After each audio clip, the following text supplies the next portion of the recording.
아달랴 여왕이 유다를 통치하던 제7년에 제사장 여호야다가 용기를 냈다. 사실 이 본문 하나면 되는데 아달랴 여왕이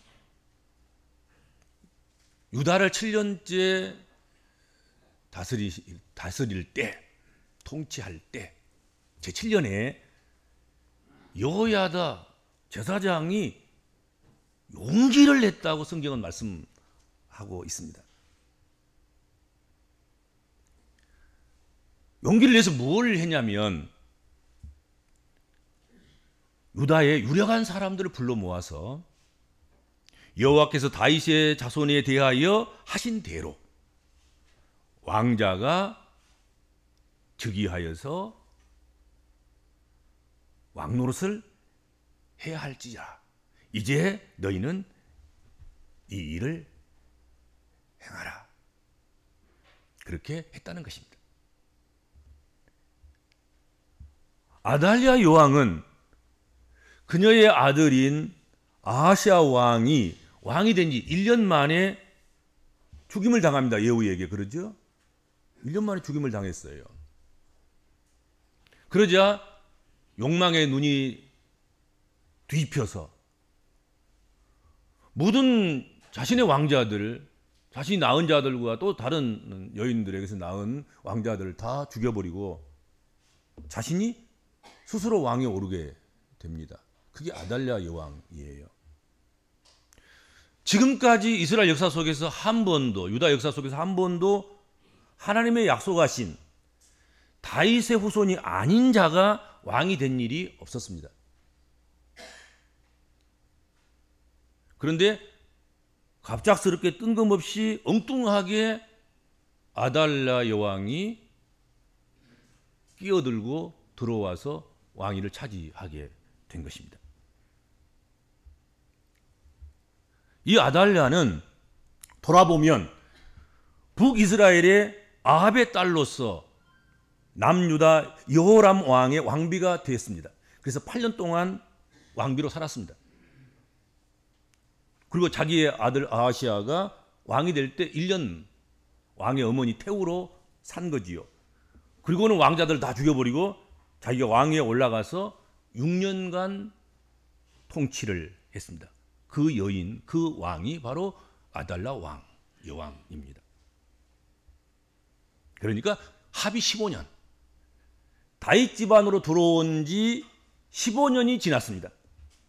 여러분, 여인이 시집 와서 15년 살면 그 집안의 사람이 돼야 되는 것 아니겠습니까? 당연히 그렇게 될 것이지 않겠습니까? 우리가 적어도 15년 동안 어느 문화에 접했다면 그 문화가 스며들고 그 문화의 사람이 돼야 되지 않겠습니까? 우리가 신앙을 한다고 하더라도 우리가 15년 동안 믿음의 삶을 살아갔다고 한다고 하면 믿음의 분량이 자라야 하고 믿음의 사람으로서 살아가는 것이 마땅한 것이 아니겠습니까?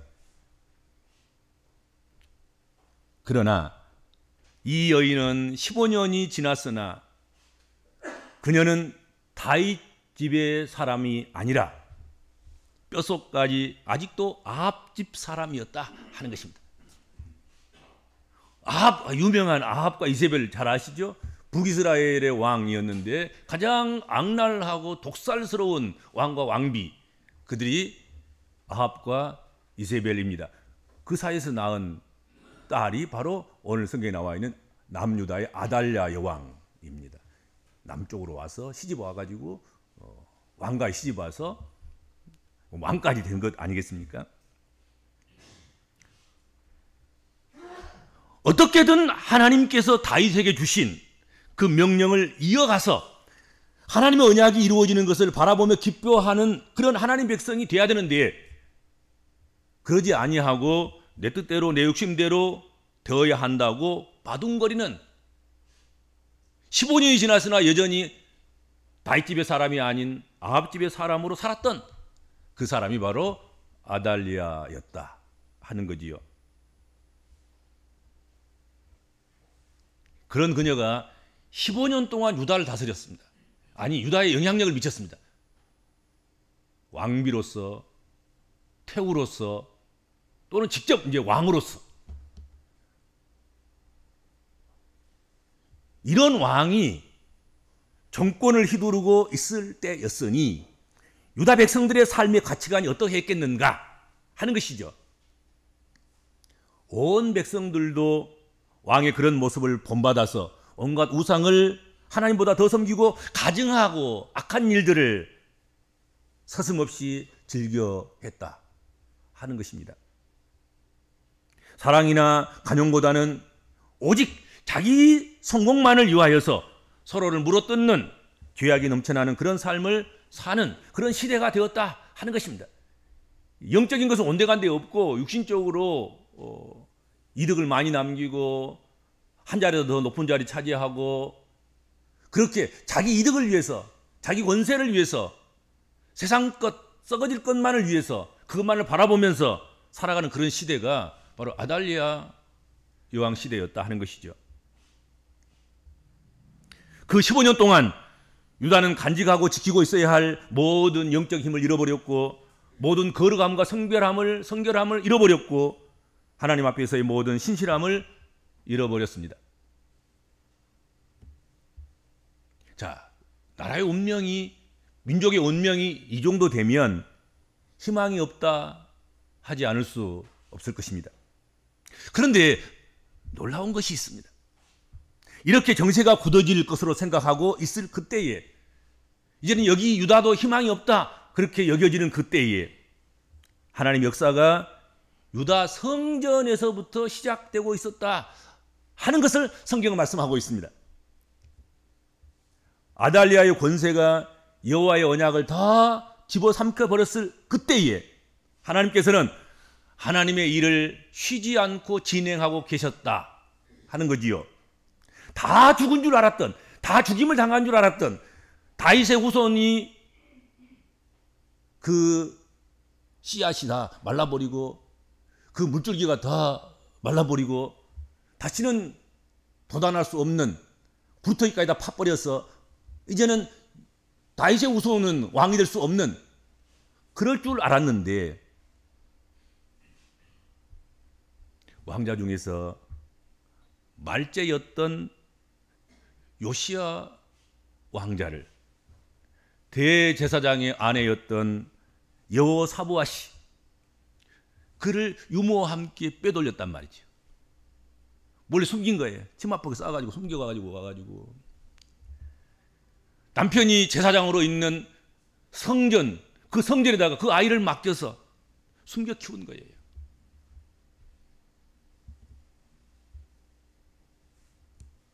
이 일을 주도하고 진행한 사람이 바로 제사장 여호야다였습니다. 오늘 성경에 나와 있는 용기를 낸 사람 바로 여호야다였다 하는 것입니다. 그러나 그보다 이 일을 주도하시고 계신 분이 계셨습니다. 바로 하나님이십니다. 여호야다가 왕자를 성전에 6년을 숨겨 키우다가 제7년 되던 해에 여호야다가 용기를 냈습니다. 그래서 아달랴의 반대에서 일어났습니다. 그런데 요아스가 왕위에 오를 때 나이가 성경에 보면 7살이다 그랬습니다. 그러면 1살 때 숨김을 받은 거예요.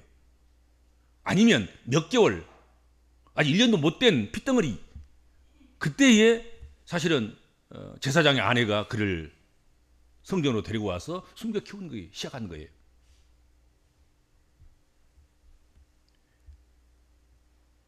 그런데 역대하 22장 2절 한번 보세요. 이렇게 되어 있습니다. 아하시아가 왕이 될 때의 나이가 42세라. 예루살렘에서 1년 동안 다스리니라. 그렇습니다. 요시야 왕자의 아버지인 아하시아 왕이 1년 동안 왕 노릇을 했습니다. 1년밖에 못했습니다. 여러분 보통 1년 동안은 무슨 뭐 좀 점검해보고 뭐 좀 정신 차리고 뭐 그러다 보면 1년 지나가는 것 아니겠습니까? 아무것도 못하는 거지요. 그냥 관가해 버릴 수도 있고 그 무시해 버릴 수도 있는 그 기간이 1년입니다. 짧은 시간이죠, 사실은. 우리 긴 인생에 비하면, 또 긴 역사, 유다 역사에서 비하면 아하시아 왕의 1년 역사는 그가 왕이 됐든 안 됐든 그 왕노릇을 잘했든 말았든 별로 중요하지 않는, 그냥 넘어갈 수도 있는 그런 기간이라고 생각이 됩니다. 그런데 여러분, 결코 간과해서는 안 됩니다. 아시아의 1년은 유다 역사에서 아주 중요하고도 중요한 그런 기간입니다. 아시아는 1년밖에 유다를 통치하지 못했습니다. 그리고 비명 행사했습니다. 전쟁을 도우러 갔다가 여호에게 척살을 당하잖아요. 죽임을 당합니다. 그렇지만 그 1년 동안에 아주 놀랍고 큰 일을 아하시아 왕이 해놓았습니다. 그것은 다른 게 아닙니다. 뭐 정치를 잘했거나 경제를 살렸거나 남북 간에 무슨 소통을 잘해서 남북 간에 평화를 가져왔다거나 통을 이루었다거나 그런 것이 아니고, 그것은 요아스를 낳은 것입니다. 요아스를 낳은 것. 아하시아 1년 왕으로 제위할 때 그까짓 걸 하려면 차라리 하지 말지. 하나님도 참 너무 하시지. 왕을 한번 세우셨으면 좀 그래도 몇 년이라도 좀 하게 좀 그렇게 좀 지켜주시고 보호하시고 그렇게 하시지. 하필이면 1년 정도 하고 그렇게 죽음을 맞게 하시고 그렇게 하십니까? 그렇게 이야기할 수도 있겠습니다. 참 너무나 헛되게 빨리 지나가는 기간 동안에 아무 한 일도 없는 것 같은데, 그렇지 않고 아주 중요한 일을 했다는 것이죠. 그게 바로 아들 요아스를 낳은 것입니다. 요아스가 태어나서 1살 때 아달랴의 폭정 가운데서도 용케 살아남았으며 그 아이가 6년 동안 숨어 있다가 제7년 때 7살이 되던 해에 왕이 됐습니다. 하나님은 단 하나도 착오가 없으십니다. 만약에 아하시아가 1년만 왕하고 말 것이라고 왕이 안 됐다고 하면 요아스는 태어나지 않을 수도 있었을 것입니다. 그리고 나중에 요아스가 만약에 있었다 하더라도 왕으로서의 정통성을 가지지 못했을 것입니다. 그러면 유다 왕조, 다윗 왕조는 거기서 끝나고 마는 것이 아니겠습니까? 하나님께서 다윗에게 주셨던 약속, 꺼지지 않는 등불을 주리라는 그 약속, 그 언약, 그것은 허망하게 공수표가 될 수밖에 없었을 것입니다. 그런데 이 일 때문에 하나님은 아하시아를 왕으로 세우셨고 그의 제위 1년 동안 요아스를 낳은 것, 그게 그 당시에는 아무것도 아닌 것처럼 그렇게 보였지만 그 요아스가 살아남아서 끝내는 하나님의 등불을 이어가는 다윗 왕조의 씨앗이 됐다 하는 것입니다.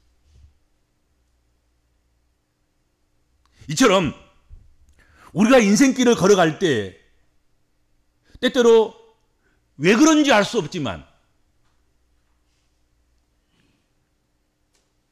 아하시아 왕이 1년 왕 노릇하는 것, 그리고 가서 척살당하고 죽음을 맞는 것, 이런 것들이 우리가 이해할 수 없는 일이 아니겠습니까?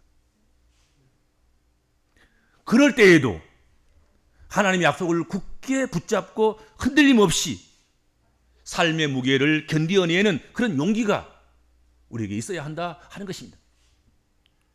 그때 불신앙하거나 시험에 넘어지는 그런 일이 없어야 한다 하는 것이죠. 어느 날 뜬금없는 사람이,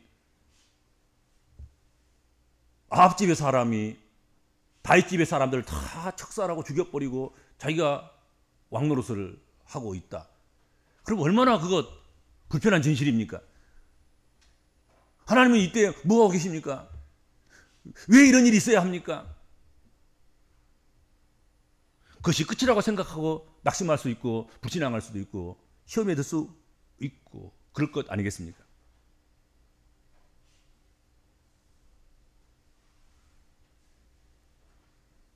우리는 너무 쉽게 불신앙하거나 시험에 빠집니다. 오늘 본문 말씀은 쉽게 그렇게 불신앙하거나 시험에 빠지지 않도록 우리에게 권고하시는 말씀이 되는 것입니다. 오늘 본문의 주인공인 여호야다는 바로 아달랴 왕의 턱 밑에서 왕자를 돌보고 있었습니다. 이것은 하나님과 그리고 여호야다 제사장과 그 아내만 아는 그리고 유모만 아는 비밀스러운 일이었습니다. 이걸 모르는 사람들은 원망도 할 수 있고 불평도 할 수 있고 자포자기 할 수도 있고 이제는 아달랴에게나 충성이나 하고 거기서 뭐 그냥 주는 그런 것이나 먹고 살지 다른 길은 없어 하고 아달랴의 종교정책 그리고 아달랴가 행하는 그 모든 악행 가증한 일들 이것들을 앞장서서 해나가고 닮아가고 그렇게 하면서 살 수밖에 없었을 거라 하는 것이죠.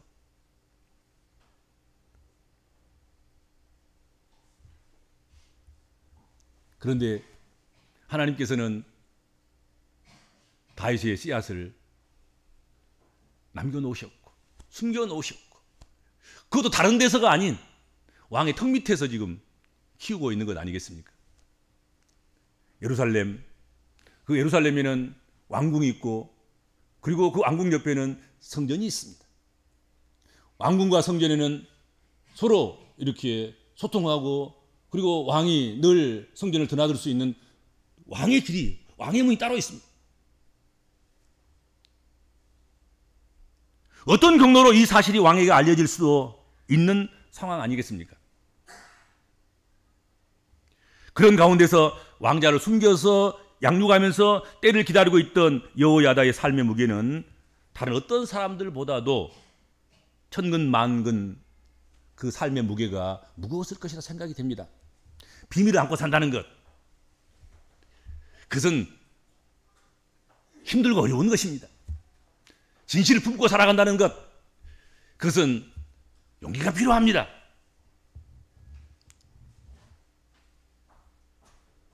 여호야다 제사장 그렇게 하는 삶 속에는 다른 어떤 것보다도 용기가 필요했을 거라 생각이 됩니다. 이제 때가 되었고 그 일을 실행에 옮겨야 할 때가 됐습니다. 이 일은 옳은 일이었고 하나님의 약속을 이루는 일이었습니다. 시편 89편 35절에 내가 나의 거룩함으로 한번 맹세하였은즉 다윗에게 거짓말을 하지 아니할 것이라 하셨던 그 말씀처럼 다윗의 씨, 다윗의 후손이 왕이 되는 것, 왕위가 존속되는 것, 그것은 하나님께서 그 거룩하심으로 맹세하신 것, 그것이었습니다. 그 일을 지금 이루려고 하는 것입니다. 나를 정했습니다. 디데이를 정하고 사람들을 모았습니다. 유력한 사람들을 모았습니다. 오늘 보면 1절에 보면 이런 사람 저런 사람들 유력한 사람들을 모았습니다. 그리고 그들에게 왕자를 보여준 거예요. 여기 이렇게 다윗의 후손인 요시야 왕자가 살아있다. 이제 왕을 바꾸는 일을 하는 일에 필요한 것, 그것은 우리가 용기를 내는 것이다.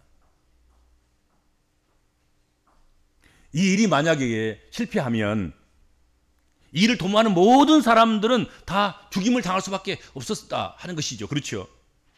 아니, 자기 핏줄 들인 왕자들도 다 죽여버린 이 여인이 반역을 하려고 지금 꾀하고 있는 이 사람들, 다윗의 정통성을 살려서 다윗의 왕자로 하여금 왕위를 있게 하려고 하는 이 일을 아달랴가 미리서 알거나 또 이 일에 실패를 하거나 그러면 살려놓겠냔 말이죠. 죽을 각오를 해야 될 수밖에 없었을 거란 말이죠. 이 일은 정말로 용기가 필요했습니다. 그런데 오늘 본문에 이렇게 되어 있습니다. 제 1절 제 7년에 여호야다가 용기를 내어 그렇게 말씀하고 있습니다. 여기서부터 모든 게 출발하는 것입니다.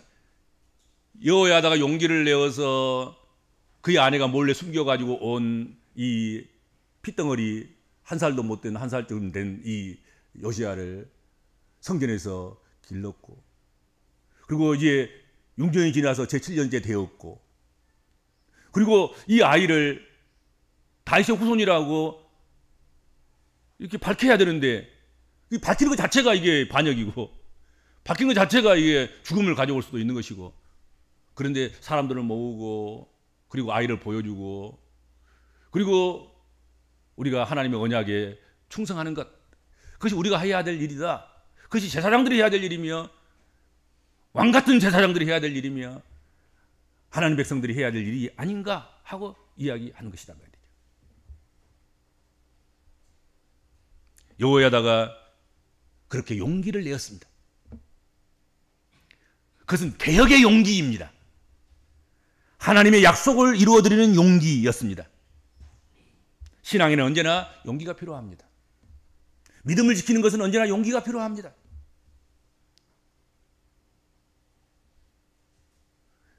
예배를 회복하고 예배 드리는 사람으로 그렇게 살아가려고 하면 용기가 필요합니다. 거절이 용기가 필요합니다. 꼭 예배 시간 되면 만나지 않는 사람들 있잖아요. 꼭 교회 갈 시간이 되면 다른 데서 손 내미는 사람들이 있잖아요. 아주 끈적끈적하게. 그리고 이권이 붙어 있어요 거기에. 그러면 용기가 없으면 그 불가능한 것입니다. 그렇죠? 사람 끌려가고 사람 따라가고 그럴 수밖에 없지 않겠습니까? 용기가 필요합니다. 요아스가 왕에 오를 수 있었던 것은 바로 여호야다가 용기를 내어줬기 때문이며 그 용기에 감동되어서 함께 용기를 내어준 그런 사람들에 의해서 되어진 일이다 하는 것입니다. 이처럼 제사장과 그를 따르는 이들과 신실한 하나님 백성들이 용기를 내어준 그래서 이룬 개혁을 통해서 아달랴가 제거되고 다윗의 후손 요아스를 왕으로 세우는 언약을 잇는 하나님의 언약을 이루는 그런 일이 발생하게 됐습니다. 그 일로 인하여서 21절 보면 그때의 모든 백성이 즐거워하고 성중이 평온하더라 그렇게 됐습니다. 여호야다가 용기를 내서 여호와의 용기를 본받아서 또 유다의 유력한 사람들이 용기를 내므로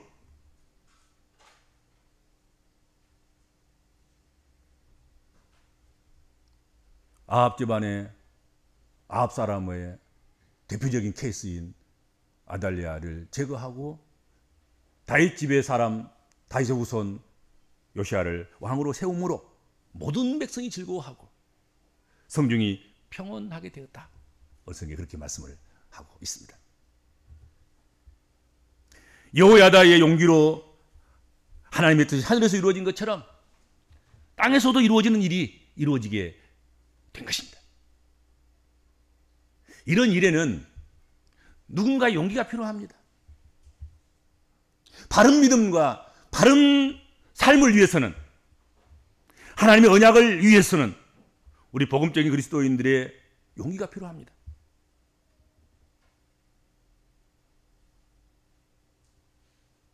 하나님 앞에 예배 중심적인 삶을 살아가는 데는 용기가 필요합니다. 하나님 앞에 헌신의 삶을 살아가는 데는 용기가 필요합니다. 무엇인가 잘못된 것을 바르게 하려고 하면 용기가 필요합니다. 종교개혁은 종교개혁자들이 용기로 이루어진 일입니다. 오늘 이 종교개혁 주일이 여러분들이 예배 중심적인 삶을 위해서, 거룩한 삶을 위해서, 하나님께 맡겨진 소명의 삶을 위해서, 하나님께 우리에게 주신 사명의 삶을 위해서 용기를 내는 그런 주의 날이 되시기를 바랍니다. 주님